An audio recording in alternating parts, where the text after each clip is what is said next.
And we'll move on now to the last part of this session, which is a panel question and answer session for all 5 of our speakers. So if I could ask Jim, Nicholas, Ross, Wendy and David to make their way to the table.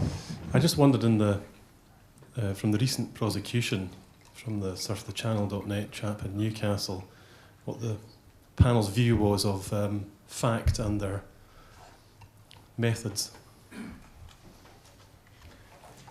Who'd like to kick off an answer to that one? Oh, David? there's 2 elements to any criminal prosecution. There is the question of whether, on the face of it, there is a breach of the criminal law. That's the first stage. If there is criminal law, then the expectation is to enforce it. There is no point having criminal law if it's not to be enforced. It's a fail. If you have legislation which is enforceable, it should be enforced. That's what it's there for. Then the question is, who makes the decision to prosecute it? I'm not the world's greatest fan of the Crown Prosecution Service, but they do have established procedures, which they often don't abide by, but at least they are there. There's a 2-stage test. You analyse the evidence to see whether the offence has been made out, and then you apply what they perhaps misleadingly call a public interest test, where in fact what they're doing is they will prosecute unless there's a public interest in not prosecuting. But at least there's a procedure there, and they prosecute in the name of the Crown. What worries me about FACT is that they are launching these private prosecutions, which you are strictly able to do under English law, although I don't think one should be able to. But not only are they doing that, they are doing it on the back of libel-safe, alleged, closed libel-safe, strange investigatory practices. If there is to be law which is to be enforced, which has a freedom of expression aspect, I think it should be the Crown which is enforcing it. If FACT want to do their allegedly wayward investigations, then they should not also be making the prosecution decisions. The fact that there is legislation there which is enforceable is not FACT's fault. That is a governmental and legislative failure. But where there is concern is that allowing them to be both the investigators and the prosecutors, and somebody losing their liberty for such a substantial amount of time. There's something not right there. Would anyone else like to weigh in on this question?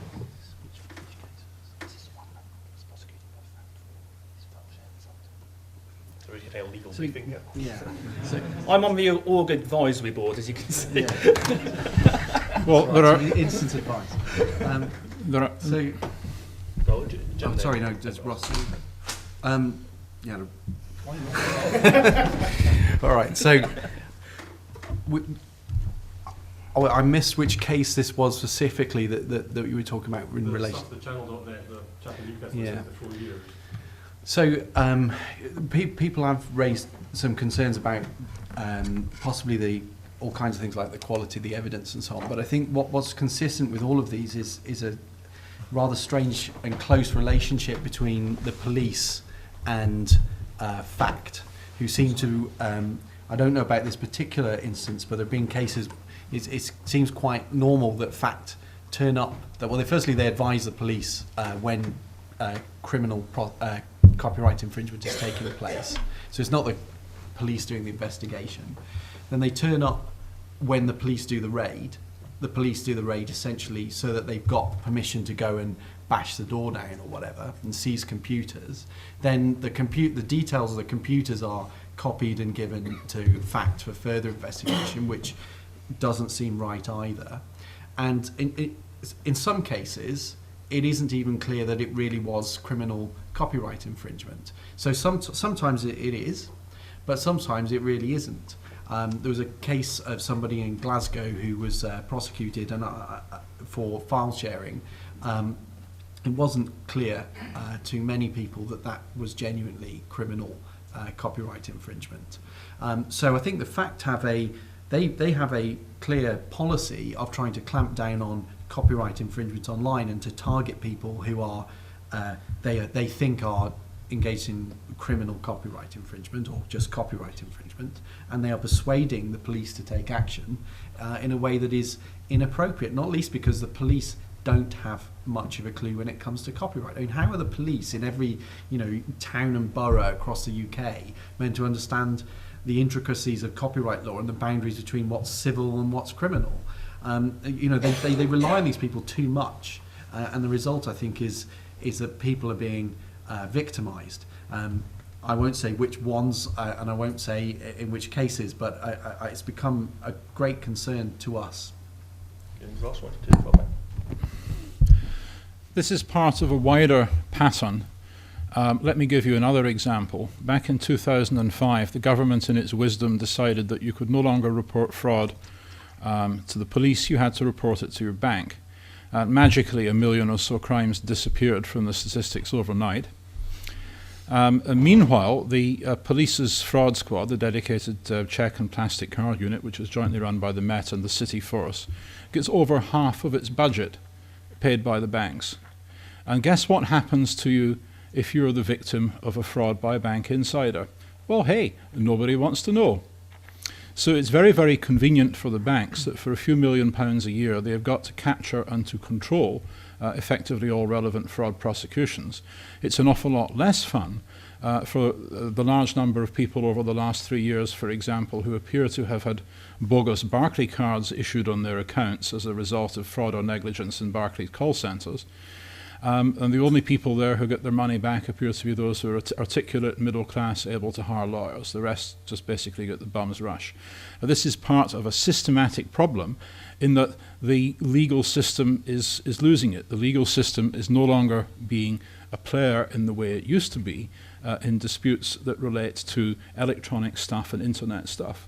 The police don't understand it, and as a result, whole classes of disputes are easily captured by powerful players in particular segments. And sooner or later, this is going to get so bad that Parliament will have to do something about it. Wendy, or would you just like to weigh in on this one at all? Okay, well, I saw some hands up at the back, so I'll take you just in the middle there, and then I'll come down to the front here. Just from the sheer variety of topics we've covered today, it's very clear to me that digital rights are human rights. And yet, every time I go to a digital rights event, the audience is predominantly white, predominantly male, and predominantly geeky. How do we reach out to the human part of the human rights debate? Wendy, do you want to start off on that one? As someone who's female, hopefully not too geeky, I tend to talk not just in academic events, but I'll talk to people in the street about it, and certainly the area that I work on. And the geeky term is ubiquitous computing for technology that stretches across everywhere. You know, you can have little apps on your ski jacket to say how good you are at skiing. That's ubiquitous computing. But for me, ubiquitous computing is about the things that touch us all. And certainly the issue of death and digital assets is ubiquitous. And I don't think it's not geeky, it's not limited to any particular ethnicity. And I guess one of the ways of addressing the issue of getting it out to a wider group of people is through the media picking up on it. And that's part of what I do, is I'll pick up an opportunity to speak to the media. So I spoke to CNN last year about the issue, and it is gradually starting to stretch through the issue of death anyway and inheritance. It's been in the New Scientist, which is admittedly geeky, but one hopes it spreads into the more popular media as well, because people in the street are interested, and they are. When you say to them about their photos will be lost, for example, most people go, oh my goodness. So it does touch everybody, you're right. Okay, Nicholas, do you want to No, thank you. mention here? Well, David? There's a wider problem about the rhetoric of human rights. If you go to most courts in this country and make a human rights point, you may as well have a T-shirt on saying "I'm desperate" and wave a white flag at the judge. Judges are not interested in human rights points. At least they are not interested when they are articulated as human rights points. We do not in this country, unlike America, have a convention and a tradition of being able to argue what are effectively constitutional points. We always have to dress them up as other things. So immigration lawyers argue what is effectively a human rights point, but actually have to do saying, well, the intention of the asylum regime is this.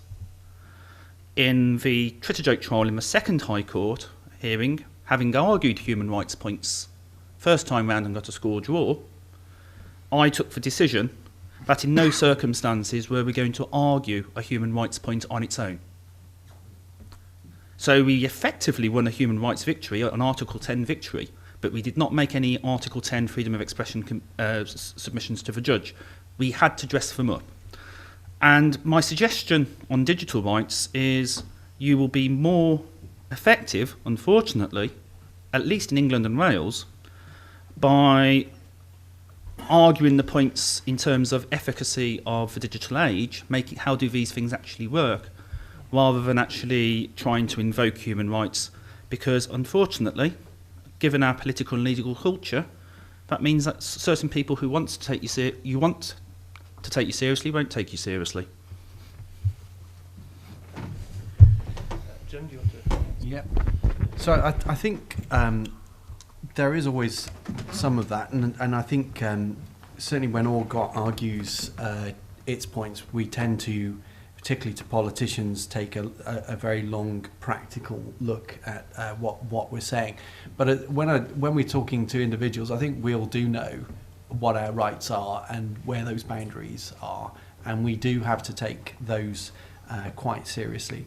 So, but in terms of Millie's initial question, how do we get this to a wider audience? And I agree with you. I get a bit concerned, for instance, when talking to an event run at a TUC sort of conference centre recently. The people who turned up were a small subset of people, despite it being a sort of bloggers conference. The people were a small subset of people who took an issue, sort of interest in these particular sort of concerns, and that's wrong because it now applies to everybody. Everyone runs a blog, everybody uses Facebook, everyone uses Twitter. So some think this may change just through sort of social change, but it also requires an awful lot of outreach, and that's partly what the org's for. But I would also say, there is another side to this, which is when you look at sort of the big campaigns, where there's something like the Digital Economy Act. This is the thing I find very difficult. When we were campaigning against the Digital Economy Act, when it got passed, in the immediate aftermath of that, we had an outraged young generation. Everybody under 30. It was a key political issue for them at that point. It was sort of a defining moment. The adults don't, the people over 50, they just don't understand what it is that they're doing. Politicians are completely out of touch with our generation. That was a signal it gave off, and the result was, as I say, lots and lots of very outraged people. When YouTube ran asked the prime ministerial candidates, a question, what topped that poll? It was the Digital Economy Act. Will you repeal it? So that says something. At a key political moment, digital issues were the biggest issue for people under 30 at the last general election. Have politicians woken up to that, though? I don't think they have.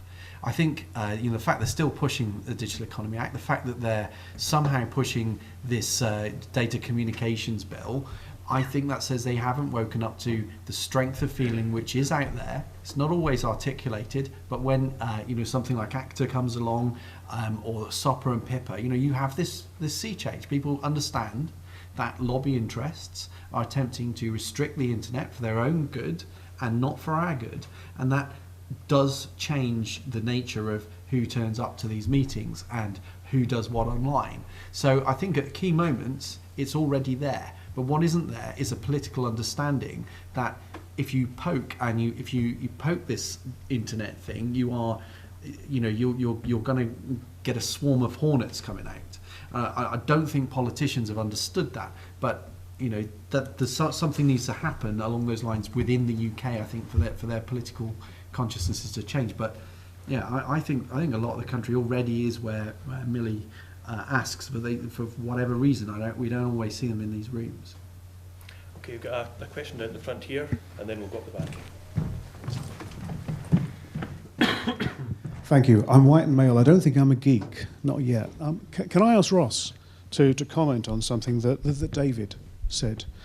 David was talking about legislation, and he was saying that the problem normally wasn't the sinister intent, but the unintended consequences.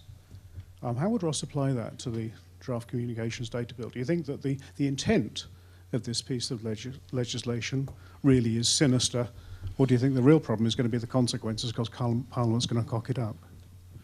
I think there's a bit of both. I think it's very clear that there's some dissembling in the Home Office. Firstly, because they're wanting the interception modernisation programme without the use of the word interception.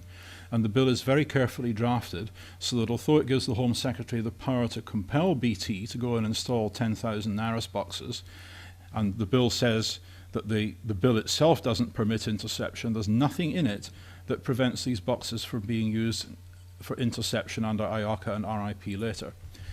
The second thing is that having sat in a number of the sessions of the Joint Committee and having spoken to a number of players from industry, I'm convinced that Charlie Farr and his mates simply don't understand how companies like Google and Facebook work.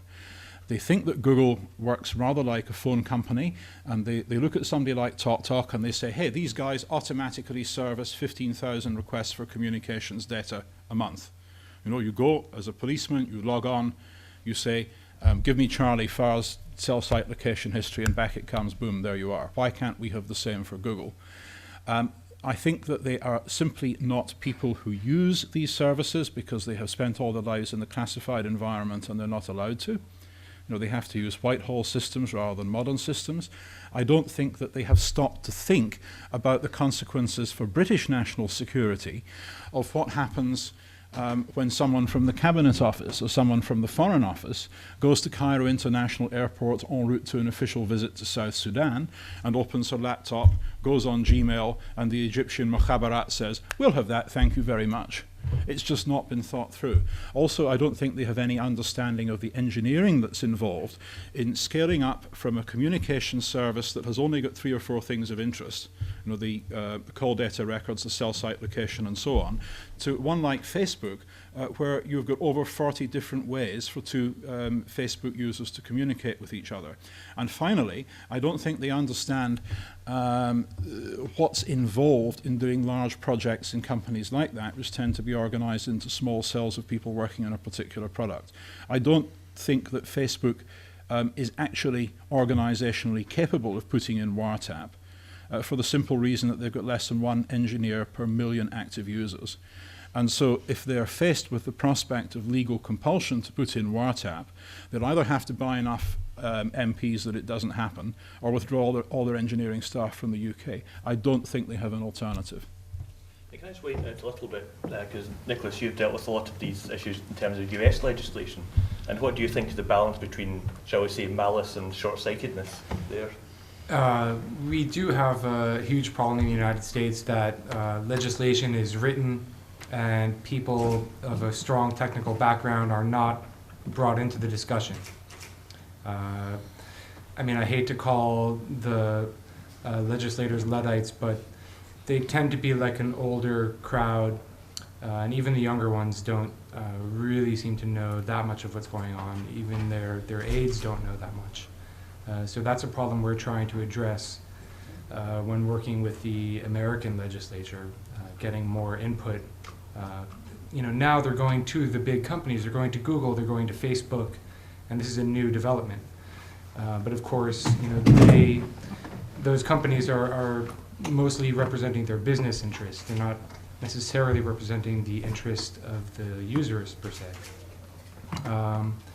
I've actually been trying to get my foot in the door to be able to testify a little bit when these bills come up that affect individual rights, but I haven't been successful so far, although there are some friendly people in the American Congress, friendly to the individual rights point of view. Unfortunately, the companies that we've been speaking of, you know, Facebook and Twitter and Google, they don't have a unified face and they don't have unified standards, and it's sort of like everything's handled on a case-by-case basis, and each company has its own point of view. And some of them have been somewhat friendly to the rights of individuals, but once again, they find themselves in a precarious position where they have to go before the government and ask for favors when it comes to laws trying to regulate them. So they don't want to step on too many toes, and I think they find themselves in an awkward position, sort of pressed between competing interests. And we've got some hands up at the back. Yes, the chap in the blue top. I work in news media, particularly around citizen journalism. One of the issues that we have is not so much with broadcasters, but with getting citizens and citizen journalists to understand the value of their content, not just in terms of monetary value, but also political and often personal value. And we almost have to attack this on a one-to-one basis, trying to get that across to people. We all know that prevention is better than cure. So what tips and techniques have you discovered in your life of what you do to communicate to people, particularly young people, not to put everything up on social media, or at least think twice before you do it? Wendy? Well, I've been, not this year, a couple of years ago, I was teaching at Aberdeen University about socio-technical systems and social media. And the most effective technique I've found is to go on Facebook, search on Aberdeen student pest. Get a picture. Aberdeen student? Drunk. Oh, drunk. What, you said pest? I did. Get a photo, put it up in front of a lecture hall full of students and say to them what I searched on and say, any of you in there? And they all look really shocked and they all pay attention. And then talking to them about consequences, about the kind of companies who will insist on being friends with you on Facebook without you cleaning your Facebook page, to see if you're the right sort of person for that company. The kind of impression management that they do when their family members can see what they get up to. That seems to stop younger people in their tracks when you show them a photo, and particularly if you show them a photo, if you get a few students' names and put photos of them up on the screen, you know, on a nice big screen, that's quite sobering for them. They may not have been sober in the photo, of course. Would anyone else like to weigh in here? Just a really brief thing that I think is often said in meetings. You often hear people say, young people don't care about their privacy. Privacy is dead because they share everything. I don't think that's true at all. I don't think it's even slightly true, and I'm really heartened to hear this, even though it's anecdotal evidence. I think it does show the truth of the matter, which is that the problem is that young people trust the companies, and the companies are not being responsible. People assume that these companies will act in a way that is reasonably privacy friendly, but actually Facebook is by default letting everyone search through your timelines. So it isn't actually doing that. It hasn't been upfront about it. So, and I think also if you just think about yourselves as teenagers and what privacy meant to you, you probably were concerned about what your parents and teachers were looking at and thinking about you. You did want to be private from them, and I don't think that's changed about teenagers. And I also think if you think about what major concerns are for young people, it's things like cyberbullying, which again is essentially a related to privacy type issue. So I think that the idea that young people don't care about privacy, I just think is bunk. I would like just to interject one statistic that I ran across somewhere in my readings, and what I understood was that when Facebook implemented the privacy controls, a couple of years ago, by now some number more than 50% of people use it. It was something like 55%. the people use it to some degree or another. So in fact, the majority of people are using it in some way. They may not fully understand it because I think, as a lot of people commented, Facebook seemed to try to make the interface kind of obtuse and hard to use. But nonetheless, a significant number of people are using it, perhaps the majority, so I find that encouraging. At the start of 1984, George Orwell sets a scene.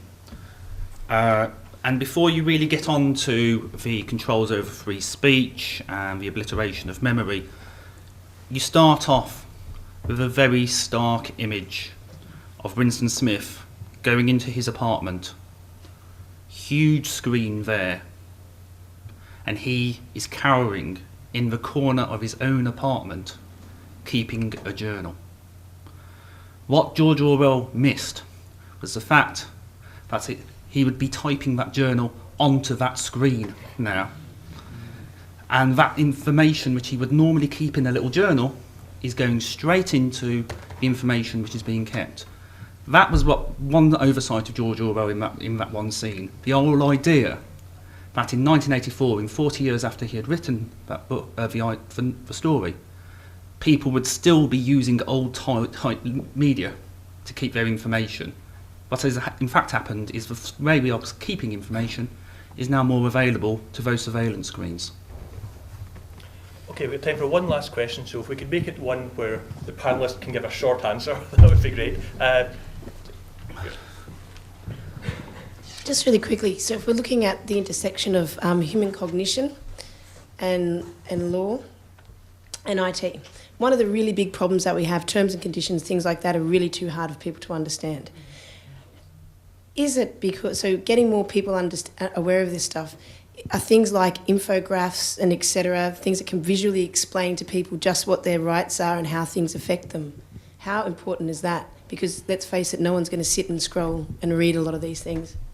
But in my view, that's asking the wrong question. You're not Facebook's customer, you're Facebook's product. Facebook's customer is the advertiser. Facebook maximizes its revenue by providing the false impression that you're in a private sphere.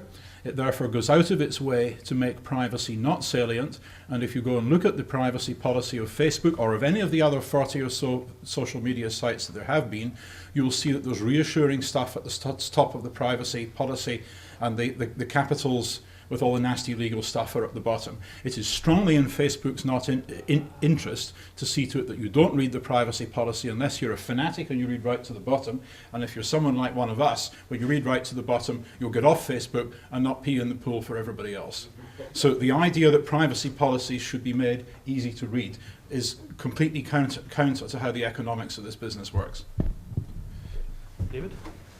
Unfortunately, law is like computer code. It has to be precise because its function is not to give you reassurance. The function is not to entertain or educate.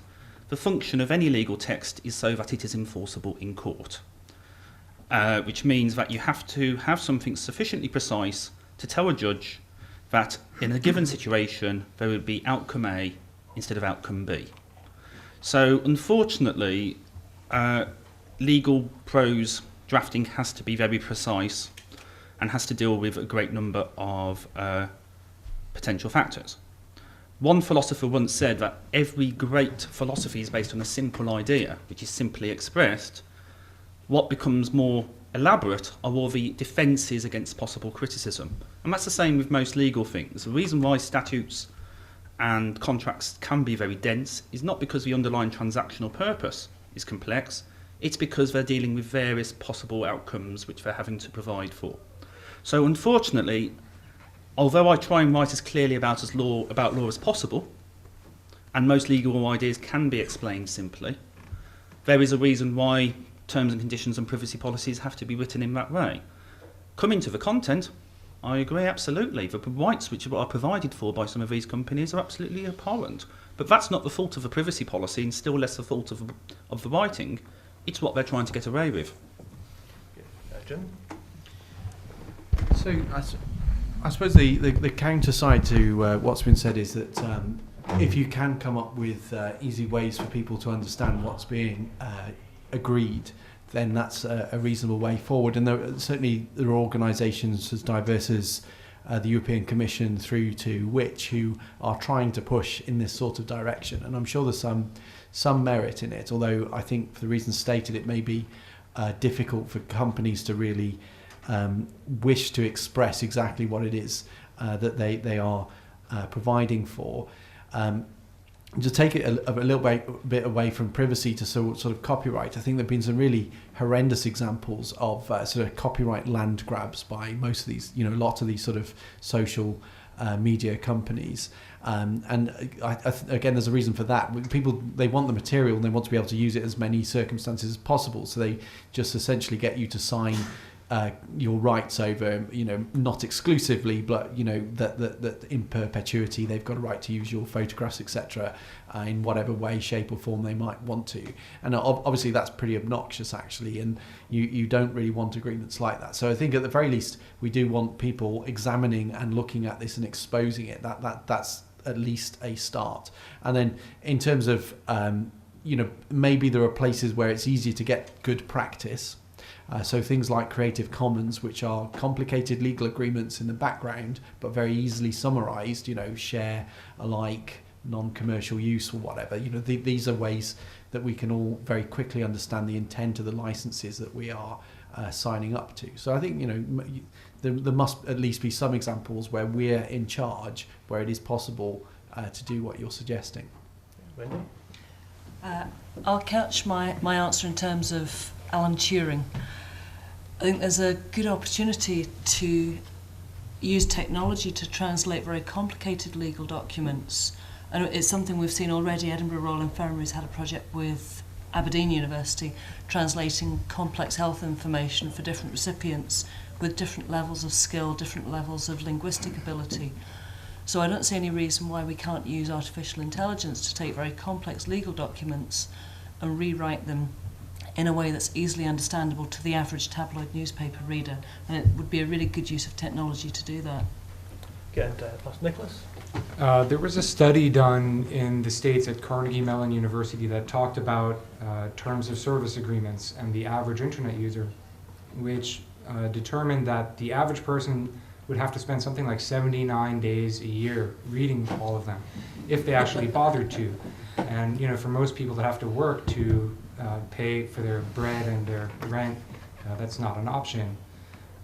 There is an effort that I've heard about and I've talked to the developers of, and at the moment it's escaping me the name of the project, but they're trying to take the average terms of service policy and put it into icon form, like Creative Commons, so that you can just have a glance at the screen and get a sense of is there data retention, does it get handed to third parties or whatever.